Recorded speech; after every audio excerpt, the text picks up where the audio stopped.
Di sepanjang jalan menuju pasar terdengar suara motor berderet-deret. Pedagang memanggil pembeli dan aroma ikan asin bercampur dengan bau sayur basah. Di salah satu sudut pasar itu, ada sebuah kios buah ukuran 3 kali 4 meter, milik seorang laki-laki bernama Karman. Dulu kios itu selalu terlihat penuh. Buahnya rapi, pembelinya banyak, dan Karman dikenal sebagai pedagang yang ramah. Tapi beberapa bulan terakhir, semuanya berubah. Kios itu makin sepi, buah yang ia jual sering tak laku, dan Karman lebih sering duduk memandangi etalase kosong daripada melayani pembeli. Di depan pasar, berdiri supermarket baru yang menawarkan buah impornya dengan harga promo. Pembeli lama Karman banyak yang pindah ke sana. Pagi itu, Karman duduk sambil menunduk. Di atas meja, 2 sisir pisar udah mulai menghitam. Satu keranjang jeruk terlihat mengerut. Ia menatap semua itu seperti sedang menghadapi masalah besar yang tidak bisa ia pecahkan. Di sampingnya, terlihat catatan utang bulanan yang semakin menumpuk. Sekitar pukul 9, datang seorang perempuan parubaya yang sering membeli buah di tempatnya. Namanya Buarti. "Karman, kok buahmu sekarang dikit banget? Biasanya lengkap," katanya sambil melihat-lihat tumpukan apel yang tinggal setengah keranjang. Karman hanya tersenyum tipis. "Modalnya habis, Bu." Buarti mangut-mangut lalu pergi tanpa banyak bicara. Karman tahu, ia sebenarnya ingin mengatakan sesuatu, tapi ia menahan diri. Itu membuat hati Karman makin berat. Siangnya, seorang laki-laki gemuk datang dengan cara yang tidak menyenangkan. Langkahnya berat, bicaranya keras. Dialah Gepeng, rentenir yang beberapa bulan terakhir memberikan pinjaman pada Karman. "Man, udah jatuh tempo ini. Mana duitnya?" tanya Gepeng sambil menepuk meja keras-keras. Karman menelan ludah. "Belum ada, Peng. Pasar sepi. Aku butuh waktu lagi." Gepeng tertawa kecil, bukan tawa yang ramah. "Alasanmu sama. Kalau minggu depan belum bayar, bunganya naik. Ngerti?"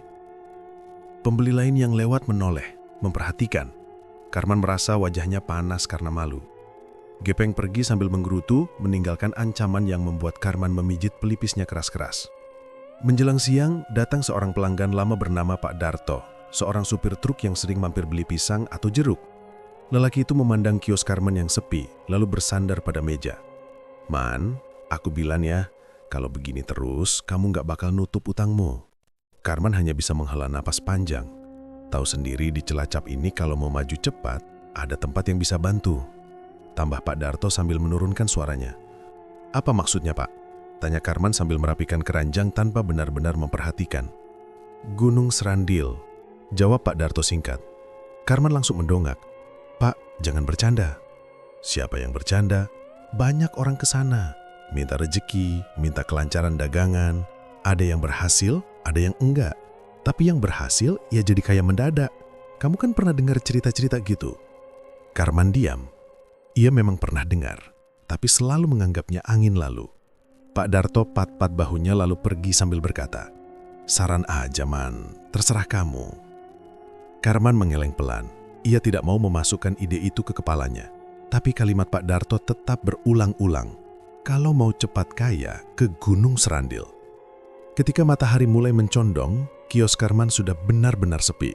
Ia menghitung uang yang masuk hari itu dan jumlahnya bahkan tidak sampai cukup untuk membeli stok buah baru. Karman menutup kios dengan perasaan campur aduk.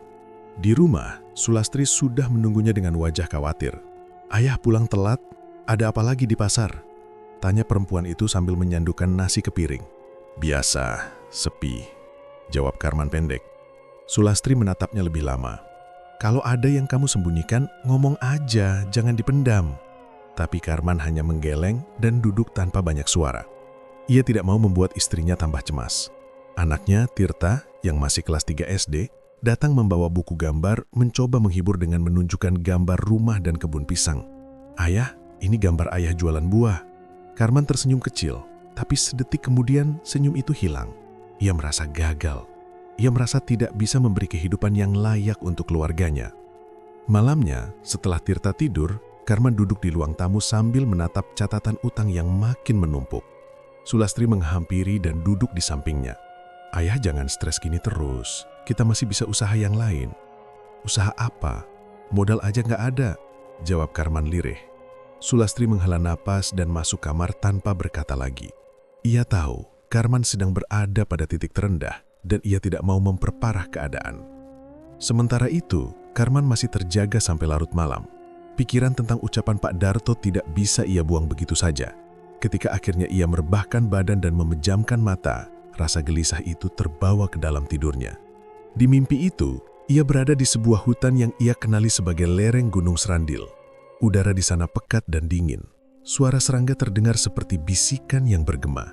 Karman melihat cahaya samar-samar di kejauhan, seperti obor yang menyala sendiri. Saat ia mendekat, tanah di depannya bergerak, lalu muncul seekor monyet besar berbulu putih, lebih besar dari manusia dewasa. Mata makhluk itu merah menyala seperti bara. Monyet itu tidak menyerang, hanya berdiri sambil menatapnya tajam. Tanpa membuka mulutnya, suara berat terdengar langsung di kepala Karman. "Aku menunggumu. Datanglah." Karman mundur beberapa langkah, jantungnya berdebar kencang. Monyet putih itu mengulurkan tangan panjangnya seperti mengajak Karman mendekat. Suara itu kembali terdengar. "Kau butuh pertolongan. Datanglah ke tempatku." Karman ingin lari, tapi tubuhnya tidak bergerak.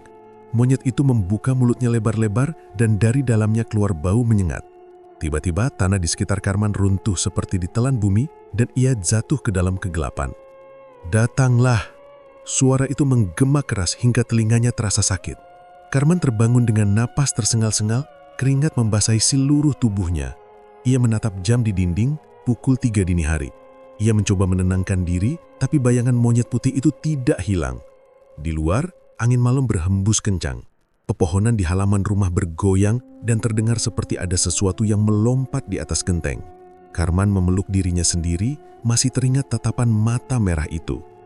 Untuk pertama kalinya, Karman merasa bahwa ucapan Pak Darto bukan sekedar candaan.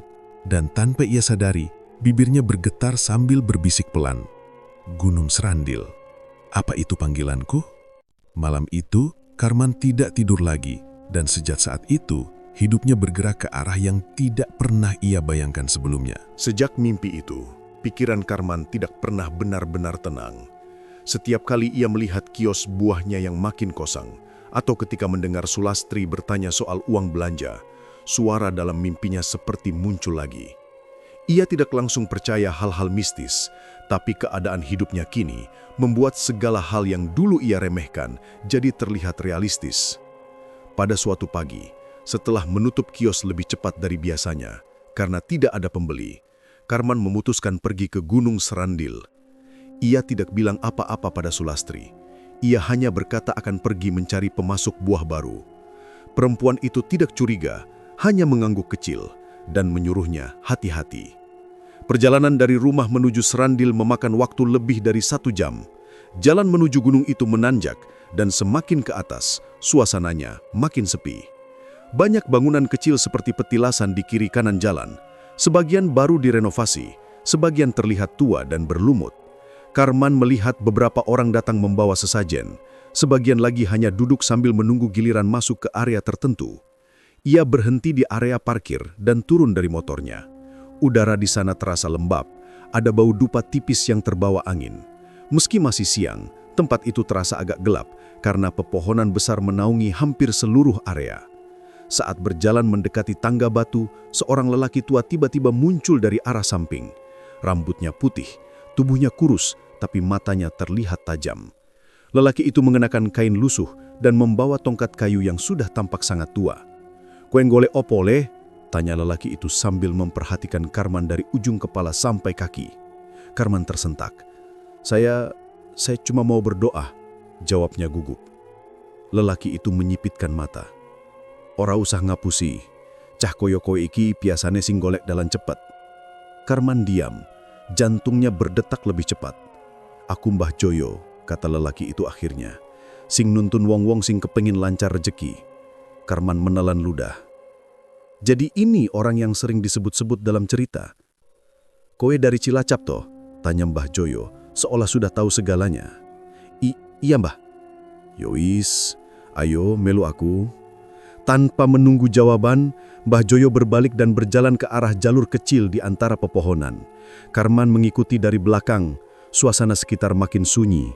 Sesekali terdengar suara burung, tapi selebihnya hanya angin yang membuat daun-daun bergerak. Karman merasakan bulu kuduknya berdiri sejak pertama kali memasuki jalur itu. Mereka berhenti di sebuah bangunan sederhana seperti guduk kecil. Di depannya ada batu besar yang dilumuri sisa-sisa pembakaran dupa. Mbah Joyo duduk di atas batu itu sambil menyalakan rokok linting. "Kue ngerti opo soal sing dijogo ning serandiliki?" tanya Mbah Joyo. Karman dugeleng. "Ana penjaga, wujude ora koyo menungso. Kadang katon koyo kewan, kadang katon koyo prajurit. Sing paling krep muncul yo monyet putih." Karman merasakan kakinya melemah sedikit. Mendengar penyebutan makhluk itu membuat wajahnya terbayang, mata merah, bulu putih, suara berat dari mimpi yang pernah ia alami. "Pesugihan niki orang gratis. Sing jaluk sugih kudu wani bayar nganggo nyawa," lanjut Mbah Joyo. Karman menggigit bibir. "Maksudnya gimana, Mbah?" "Awale gampang. Tumbal cilik tisik, kewan. Yen wis suwe lan rezekimu tambah akeh, syarate uga mundhak. Terakhir yo nyawa manungso."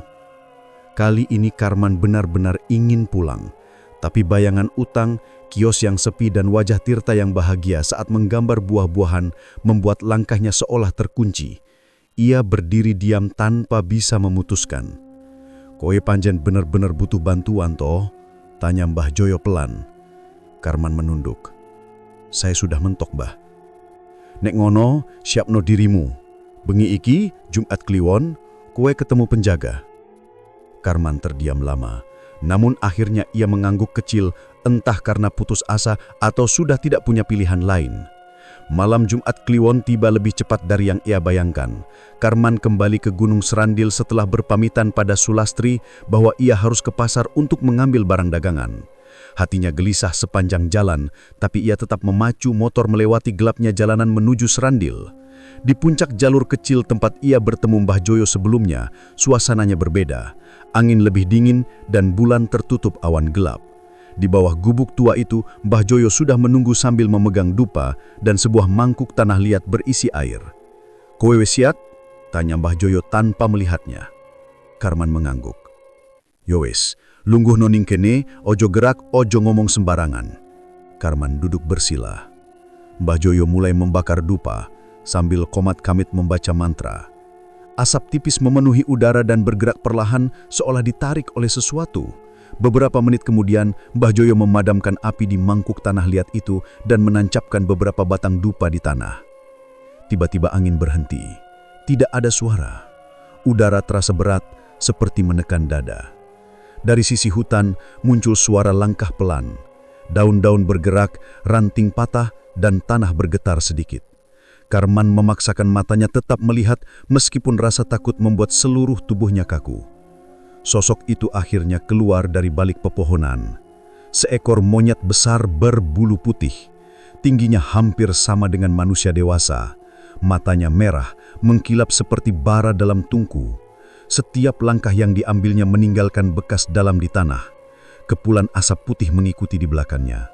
Mbah Joyo berdiri sambil menunduk dalam-dalam. "Panjenengan rawo." Monyet putih itu berhenti tepat di depan Karman. Karman tidak bisa bernapas. Mata makhluk itu memandang langsung ke wajahnya seolah membaca semua isi hatinya. Tanpa menggerakkan mulut, suara berat muncul di kepala Karman. "Kau datang karena ingin keluar dari kesulitan." Karman tidak menjawab, ia hanya menelan ludah sambil menunduk. "Mau hidupmu berubah?" Karman mengangguk. "Ritual ini punya syarat. Berikan tumbal hewan setiap malam Selasa Kliwon. Nanti tumbalmu akan meningkat." Karman bergidik. Meningkat jadi apa, gumam di dalam hati. "Nyawa manusia." Kata-kata itu masuk langsung ke pikirannya, dingin dan tegas. Karman gemetar. Mbah Joyo tetap diam, seolah tahu itu bagian yang tidak bisa dihindari. "Kau setuju?" Karman memejamkan mata. Ia teringat kiosnya yang hampir tutup, ancaman dari rentenir dan wajah Tirta yang bahagia saat menggambar buah-buahan. Ia membuka mata dan dengan suara bergetar menjawab, Saya setuju." Monyet putih itu mengangkat tangannya. Dari tanah muncul segenggam pasir berkilau seperti emas. Makhluk itu meletakkannya di tanah di depan Karman. "Itu awal, besok hidupmu berubah." Karman menatap segenggam tanah emas itu dengan bingung. Ketika ia menoleh lagi ke arah makhluk itu, sosok monyet putih sudah menghilang. Hanya asap tipis yang tersisa, perlahan menghilang tertiup angin yang mulai berhembus kembali. Mbah Joyo menepuk hak bahunya. "Wes, Mulyo, ojo ngomong sembarangan. Tumbal pertama selosok liwon." Karman hanya diam, menunduk, lalu berjalan turun dengan langkah gemetar. Malam itu, sambil menggenggam tanah emas yang terasa dingin, Karman tahu hidupnya tidak akan pernah sama lagi. Sejak kembali dari Gunung Serandil, hidup Karman berubah cepat, lebih cepat dari yang ia kira. Keesokan harinya, saat membuka kios, beberapa pelanggan datang tanpa ia panggil. Mereka mengambil buah tanpa banyak tanya dan membayar lebih dari harga biasa. Dalam waktu 2 minggu saja, penghasilannya naik drastis. Ia bisa melunasi sebagian utang, menambah stok buah, bahkan menyewa kios yang lebih besar dekat pintu masuk pasar.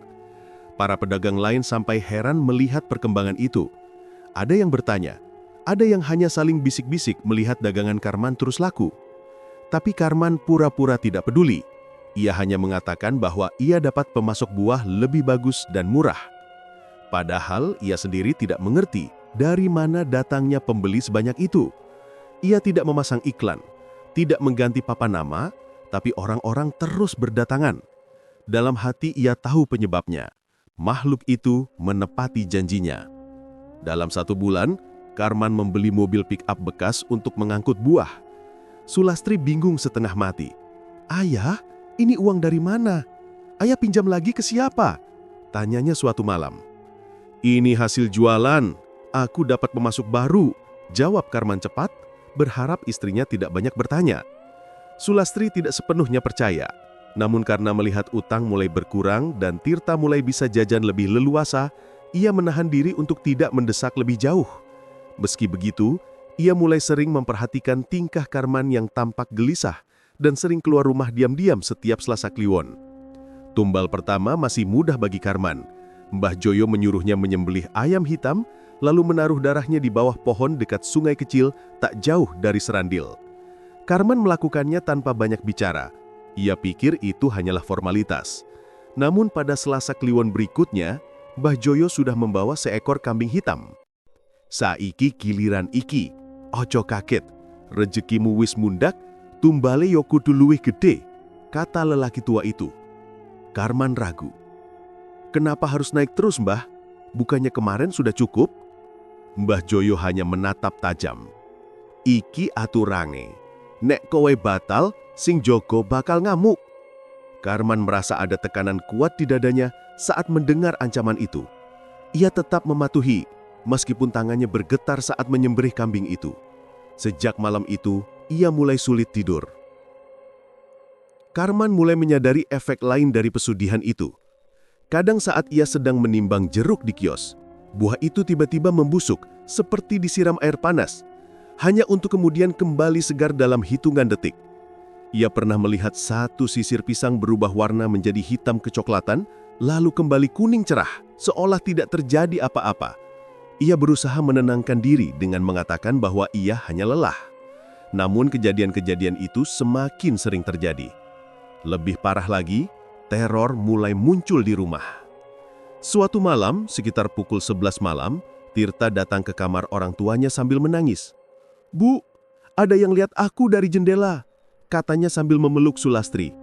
Perempuan itu langsung memeriksa jendela kamar anaknya, tetapi tidak melihat apapun. Namun Tirta bersikeras. "Matanya merah, Bu. Badannya putih, kayak monyet tapi gede." Karman yang sedang pura-pura tidur langsung terbangun. Wajahnya langsung pucat. Ia tidak mengira makhluk itu berani muncul di depan anaknya. Sulastri marah dan berkata, "Kamu jangan bohong, Nak. Mungkin cuma bayangan." Tirta menggeleng keras. "Beneran, Bu." Karman malam itu hanya bisa diam menunduk. Ia tahu Tirta tidak berbohong. Teror tidak berhenti di situ. Setiap malam Selasa Kliwon, suara-suara aneh mulai terdengar dari atap rumah. Suara garukan, seperti kuku panjang mengusap genteng. Kadang terdengar benda berat melompat dari satu sisi ke sisi lain. Sulastri mulai takut tidur. "Yah, itu suara apa? Tikus kok gede amat suaranya?" katanya berusaha menghibur diri. Karman hanya duduk diam menatap lantai. Ia tahu itu bukan tikus. Ia tahu siapa yang datang setiap Selasa Kliwon, memastikan tumbal disiapkan. Seakan-akan makhluk itu ingin mengingatkan, jangan sampai lupa. Pagi harinya, genteng rumah sering bergeser sendiri. Pernah ada daun-daun besar yang jatuh, padahal tidak ada pohon tinggi di sekitar rumah. Tirta beberapa kali mengeluh, mendengar sesuatu berdesis di balik lemari. Semua itu membuat rumah terasa tidak nyaman lagi. Suatu siang setelah menyelesaikan transaksi di pasar, Karman pergi menemui Mbah Joyo. Wajahnya terlihat kusut. "Mbah, kenapa terornya sampai ke rumah? Kenapa anak saya harus lihat makhluk itu?" Mbah Joyo menghela napas seolah itu perkara biasa. "Wes tak bilang, tumbal iki ora main-main. Kowe wes janji, makhluk itu pengen mesteknake, kowe ngikutin aturan." Karman menggeretakkan gigi. "Tapi semua ini semakin parah, Mbah. Kapan ini selesai?" "Yen rezekimu stabil, lan tumbal terakhir wes kelakuan," jawab Mbah Joyo datar. Karman baru sadar apa maksud kalimat itu. Tumbal terakhir, tumbal manusia. Ia ingin membantah, tapi Mbah Joyo sudah menatapnya dengan wajah serius. "Aku cuma nuntun, sing jogo wes nempel karo uripmu. Nek kowe nyingkur, akibatnya luweh ngeri." Karman terdiam lama. Dalam benaknya, ketakutan dan penyesalan mulai bercampur. Ia mulai berpikir untuk berhenti, tetapi ia merasa tidak bisa keluar dari jalan yang sudah ia ambil. Pada Selasa Kliwon yang lain, ketika ia kembali membawa kambing untuk tumbal, Karman melihat sesuatu yang membuatnya hampir lari. Di dekat batu besar tempat ia biasa menaruh darah tumbal, ada jejak kaki besar, jauh lebih besar daripada kaki manusia. Jejak itu tertanam dalam tanah, dan di sekitarnya ada bau seperti rambut terbakar. Karman memandang ke arah hutan, yakin ada sesuatu yang memperhatikannya. Mbah Joyo hanya berbisik, "Wes ora suwe maneh." Setelah ritual selesai, Karman berbalik untuk pulang. Namun saat ia menyalakan motor, tiba-tiba muncul suara berat di belakangnya. Suara yang hanya ia dengar di dalam kepalanya. Saatnya semakin dekat. Karman menoleh cepat, tapi tidak melihat apa-apa. Yang ada hanya bayangan putih berkelebat masuk ke pepohonan. Ia pulang dengan tangan gemetar. Malam itu di rumah, suara garukan di atap terdengar lebih keras dari sebelumnya. Tirta bangun ketakutan dan bersembunyi di bawah selimut. Sulastri memeluk anak itu sambil berdoa keras-keras. Karman hanya bisa duduk di ruang tamu, menatap pintu rumah yang bergetar pelan, seakan ada yang mencoba membuka dari luar. Keesokan harinya, Karman kembali menemui Mbah Joyo. Kali ini ia tidak bisa menahan perasaannya. "Mbah, saya tidak sanggup kalau harus kasih tumbal manusia. Saya cuma mau dagangan lancar, bukan begini." Mbah Joyo menatapnya dengan wajah tidak berubah. "Wes tak ngiling ke songko awal. Nek jaluk sugih, kudu wani bayar nganggo nyowo.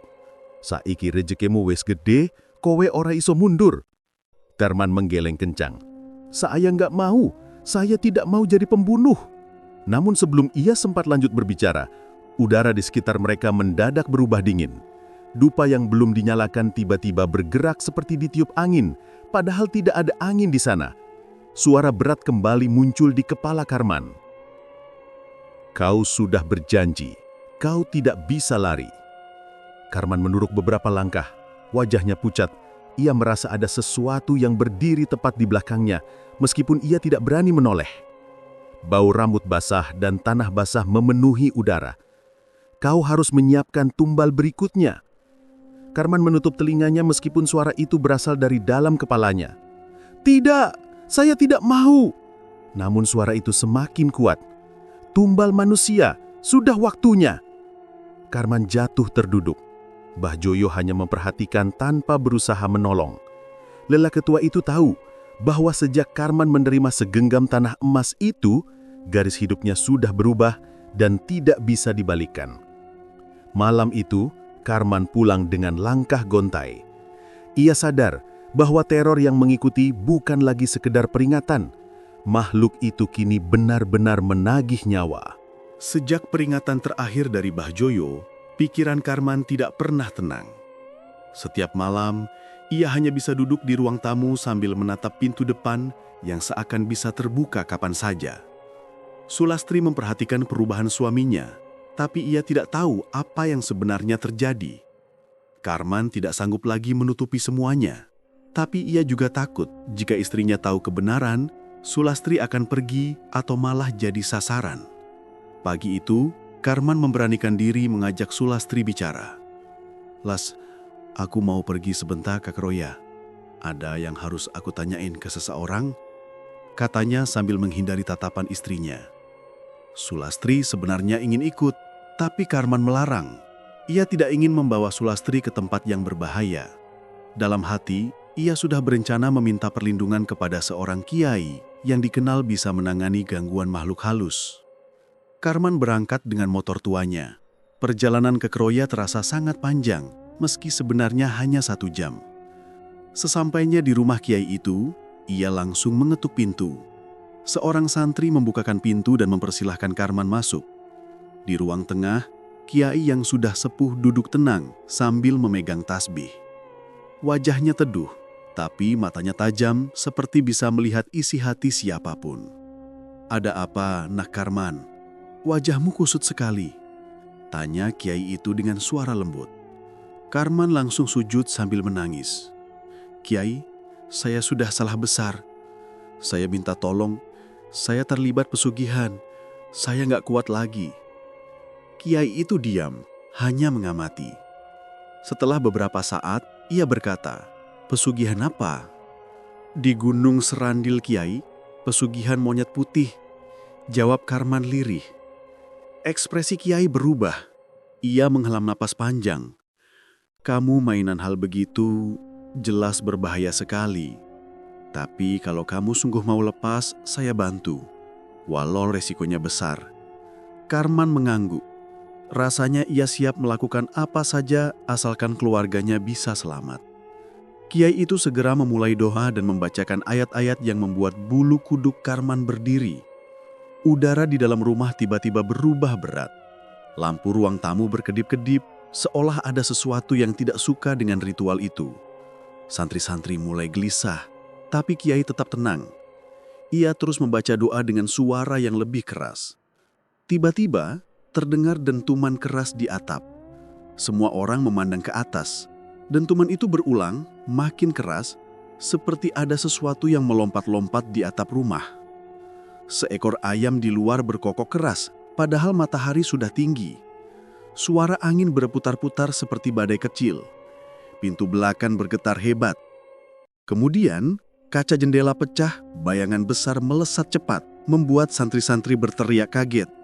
Kiai tetap melanjutkan bacaannya, tapi Karman tahu apa yang datang. Monyet putih itu tidak suka ia mencoba kabur. Dari arah dapur, terdengar suara geraman yang dalam.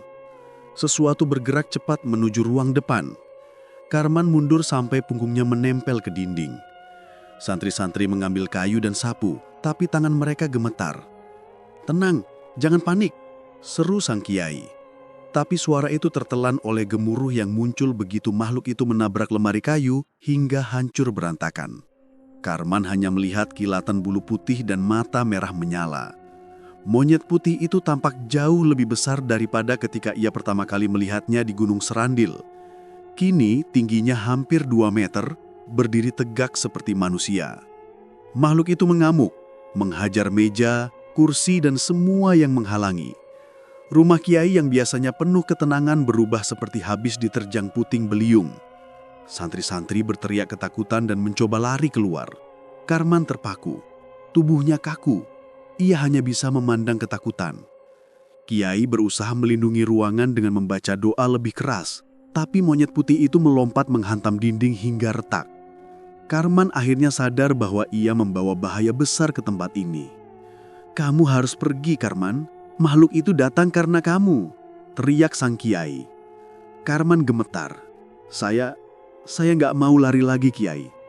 Kalau kamu tetap di sini, semua orang bisa celaka," kata kiai itu sambil memaksa mendorong Karman ke arah pintu. Akhirnya Karman lari keluar rumah tanpa menoleh lagi.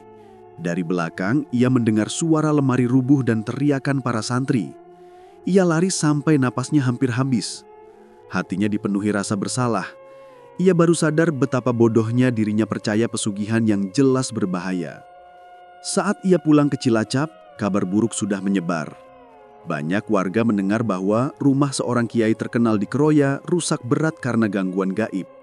Meskipun tidak ada yang menyebut nama Karman secara langsung, desas-desus mulai berkembang. Warga pasar mulai menjauh. Para tetangga menutup pintu saat Karman lewat. Mereka takut ikut kena sial jika dekat dengan Karman. Setibanya di rumah, Sulastri langsung memeluknya. "Mas, kenapa wajahmu kayak orang habis lari dari kematian?" Karman tidak kuasa berkata apa-apa.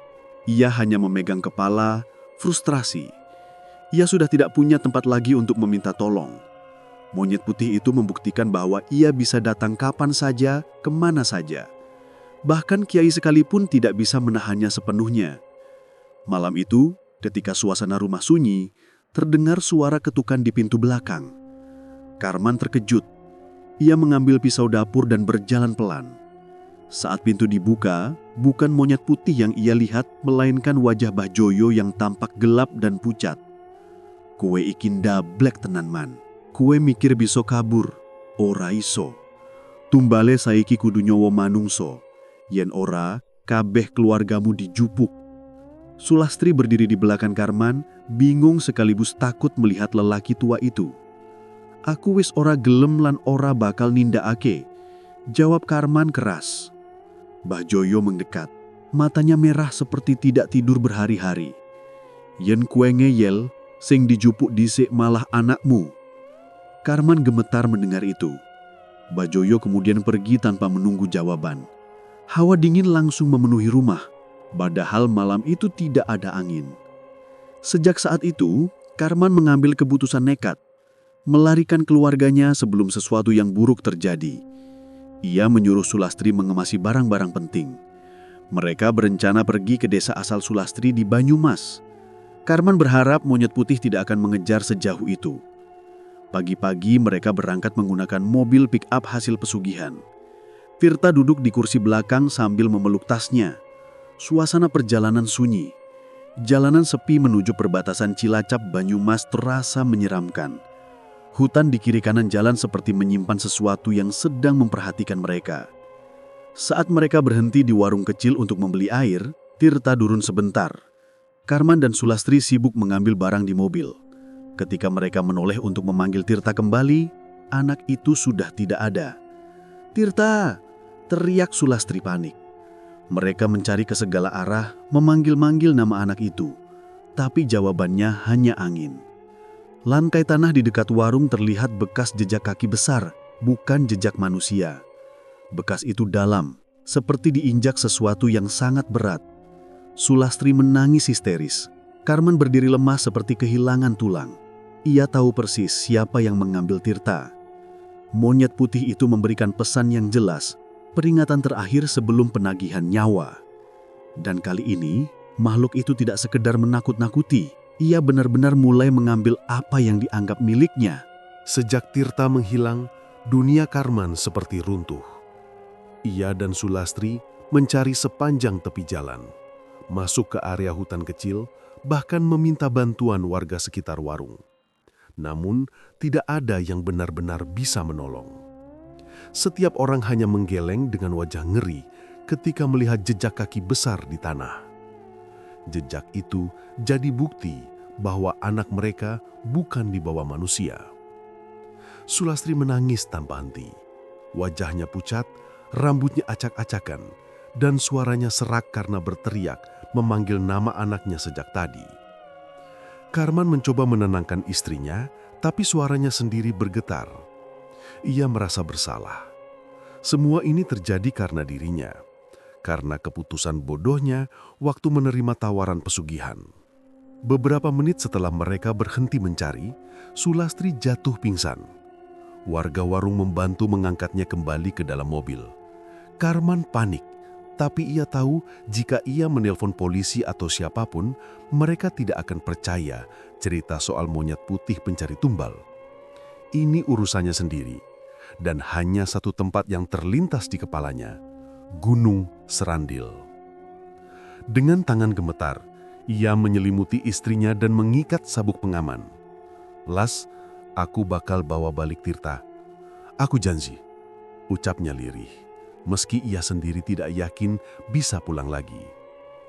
Mobil pikap bergerak cepat menuju Cilacap. Dari sana, ia belok ke arah selatan menuju kawasan pantai, tempat Gunung Serandil berada. Sepanjang jalan, ia berusaha tidak menatap kaca spion karena ia merasa ada sesuatu mengikuti dari kejauhan. Setiap kali angin berhembus kencang, ia langsung tegang, mengira makhluk itu muncul lagi. Sesampainya di area Serandil, suasana sore berubah gelap seperti menjelang malam. Awan tebal menggantung rendah, membuat gunung itu tampak seperti tempat yang ditinggalkan manusia. Hanya ada beberapa pedagang dupa dan bunga yang sedang berkemas pulang.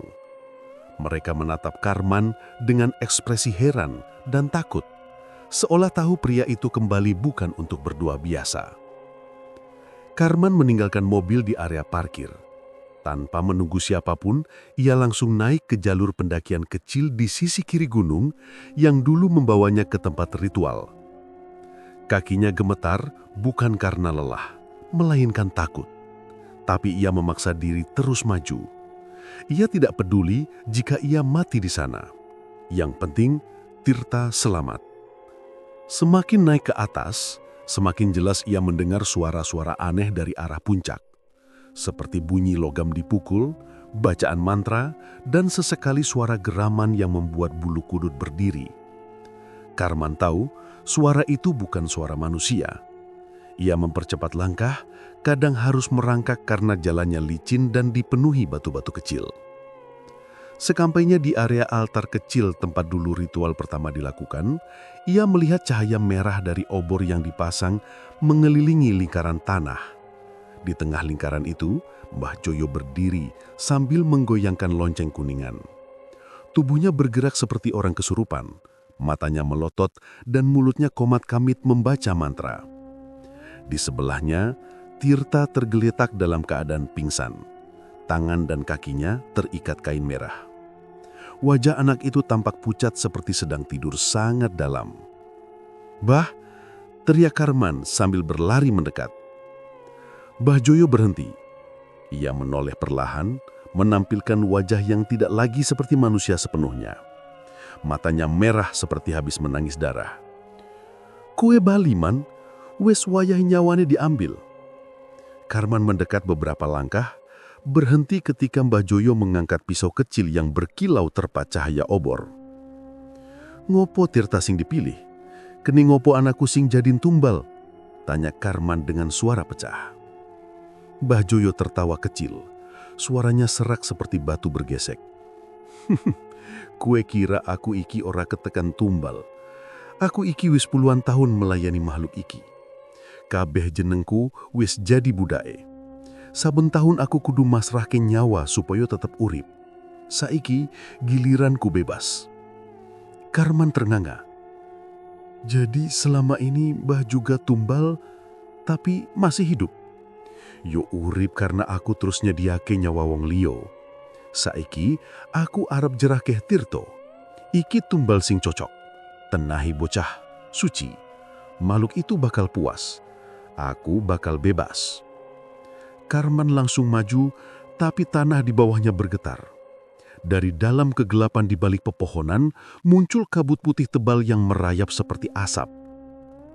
Suara geraman terdengar semakin dekat. Mbah Joyo mengangkat tangan ke atas dan berteriak, "Muncul no, sing darbake, tumbal wes teko." Kabut itu menggumbal di satu titik, kemudian pecah, memperlihatkan wujud makhluk yang selama ini menghantui Karman.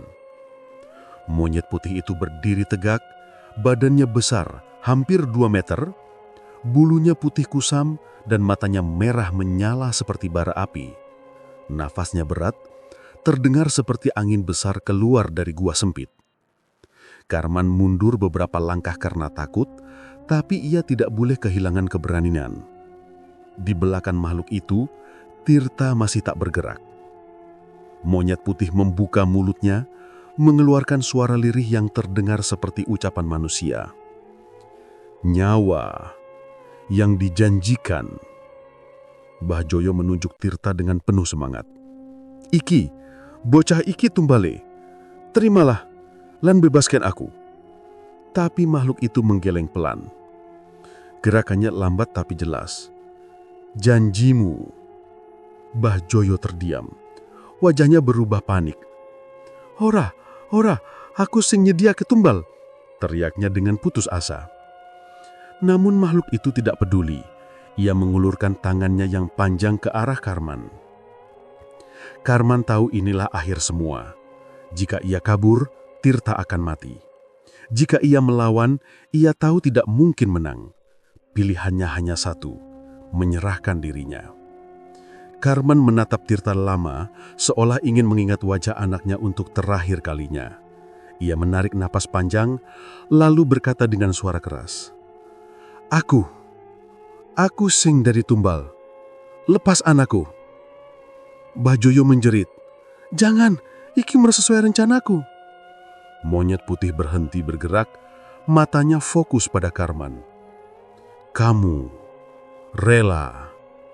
Karman mengangguk, meski bubuturan tubuhnya gemetar hebat. Asal anakku dibebasin. Untuk pertama kalinya, cahaya di mata makhluk itu meredup seolah menerima tawaran itu. Ia mengulurkan tangan ke depan, tanah di sekitar lingkaran ritual bergoyang lebih kuat. Debu dan dedaunan berterbangan, Sulastri yang jauh di bawah lereng tiba-tiba terbangun dan berteriak memanggil nama suaminya tanpa tahu apa yang terjadi. Karman menunjukkan kedua tangannya, pasrah. Ambil aku, jangan sentuh keluargaku lagi. Dalam hitungan detik, makhluk itu melompat, cengkramannya kuat menarik tubuh Karman seperti menarik kain. Karman tidak sempat jerit. Tubuhnya terseret masuk ke balik kabut tebal yang berputar cepat seperti pusaran angin. Suaranya tenggelam di dalam kegelapan yang membuka seperti mulut jigasa. Tirta terbangun seketika. Tali yang mengikatnya terlepas sendiri dan tubuhnya jatuh ke tanah. Mbah Joyo berteriak marah. Tapi sebelum ia sempat berlari, kabut itu menyapu dirinya sampai terseret beberapa meter. Makhluk itu hanya mengambil Karman, namun energi ritual itu membuat Mbah Joyo terpental seperti boneka. Beberapa detik kemudian, kabut menghilang. Suasana gunung kembali sunyi. Obor-obor padam satu persatu. Mbah Joyo terduduk lemas, wajahnya hancur oleh rasa takut bercampur kekecewaan. Tirta menangis memanggil ayahnya. Gunung Serandil kembali sepi, seolah tidak pernah terjadi apa-apa. Dan Karman tidak pernah muncul lagi sejak malam itu. Beberapa bulan berlalu setelah kejadian di Gunung Serandil. Sulastri dan Tirta berusaha menjalani hidup seperti biasa. Meski setiap hari terasa berat. Mereka pindah ke rumah orang tua Sulastri di Banyumas. Tirta kembali sekolah, sementara Sulastri membantu ibunya di dapur untuk mengalihkan pikiran. Tapi tidak ada satupun hari yang benar-benar tenang. Setiap malam, Tirta selalu menatap jendela sebelum tidur, seolah berharap ayahnya pulang. Kios buah peninggalan Karman di Cilacap dibiarkan kosong. Tidak ada yang berani menyentuhnya. Pintu kios itu selalu tertutup rapat. Tapi kadang warga pasar mencium aroma aneh dari dalam, seperti bau buah busuk bercampur asap dupa. Pernah seorang pedagang mencoba mengintip, tapi ia malah melihat tumpukan buah yang berubah warna seketika. Dari segar menjadi hitam, lalu kembali segar lagi. Sejak saat itu, tidak ada yang berani mendekat. Di Gunung Serandil, cerita yang beredar semakin banyak. Orang-orang yang suka naik malam Jumat Kliwon mengaku melihat cahaya kecil seperti api lilin menyala di salah satu goa di sisi bukit. Goa itu sebenarnya tidak terlalu besar, tapi selalu terlihat gelap jika dilihat dari jauh. Namun entah sejak kapan, ada cahaya merah kecil yang tampak di dalamnya. Bila didekati, cahaya itu hilang. Namun begitu orang menjauh, cahaya itu muncul lagi. Beberapa pendaki bahkan mengaku mendengar suara aneh dari arah goa. Suara tertawa kecil seperti monyet, disusul suara laki-laki yang lirih memohon ampun. Suara itu terdengar samar, seolah tercampur angin, tapi cukup jelas untuk membuat siapapun merinding. Ada juga yang mengatakan melihat bayangan seseorang duduk membungkuk di dalam goa. Namun ketika mereka mendekat, bayangan itu lenyap begitu saja. Para penjaga tempat wisata di Serandil awalnya mengira itu hanya cerita dilebih-lebihkan. Tapi setelah salah satu penjaga melihat sendiri batu-batu sekitar goa seolah bergerak sedikit setiap malam Jumat Kliwon, mereka mulai percaya bahwa ada sesuatu yang tidak wajar. Sejak itu, area goa tersebut tidak lagi dipakai untuk ritual apapun. Bahkan para dukun yang biasa memandu pesugihan memilih jalur lain. Di desa sekitar, nama Karman perlahan-lahan mulai dianggap sebagai cerita seram yang diceritakan dari mulut ke mulut. Ada yang bilang ia hilang diterkam makhluk gaib, ada yang bilang ia kabur, ada juga yang bilang ia mati terbawa badai di puncak gunung. Tapi hampir semua warga mengatakan hal yang sama. Pesugihan monyet putih di Serandil kembali mendapatkan penjaga barunya. Beberapa orang percaya roh Karman kini terjebak di goa itu, menjaga perjanjian yang tidak selesai. Tubuhnya hilang, tapi suaranya masih tertinggal. Ia menggantikan tumbal yang dulu ia janjikan. Setiap kali suara tertawa monyet terdengar dari kejauhan, orang-orang yakin bahwa makhluk putih itu masih berkeliaran, mencari mangsa baru. Sulastri tidak pernah kembali ke Gunung Serandil. Ia tidak mau tahu apa yang sebenarnya terjadi pada suaminya. Dalam hatinya, ia berharap Karman tenang, meski ia juga menyadari bahwa harapan itu mungkin mustahil. Sesekali ketika sedang sendiri, Sulastri merasa seperti mendengar langkah kaki Karman di halaman rumah. Tapi begitu ia membuka pintu, hanya ada angin malam yang lewat. Tirta tumbuh dengan bayang-bayang kejadian itu. Ia tidak pernah bercerita pada teman-temannya, tapi setiap kali mendengar suara monyet dari kebun belakang, tubuhnya langsung kaku. Di dalam mimpinya, ia masih melihat kabut putih dan tangan besar yang menggenggam ayahnya. Tapi ia juga ingat satu hal. Wajah Karman yang tersenyum tipis sebelum menghilang. Gunung Serandil tetap berdiri tenang, namun bagi banyak orang di sekitarnya, gunung itu tidak pernah benar-benar sunyi. Ada suara-suara yang tidak bisa dijelaskan, ada cahaya yang tidak bisa dipadamkan, dan ada perjanjian yang tidak pernah selesai. Dan selama goa itu masih memantulkan cahaya merah kecil setiap malam Jumat Kliwon, warga percaya satu hal. Karman tidak pernah benar-benar pergi.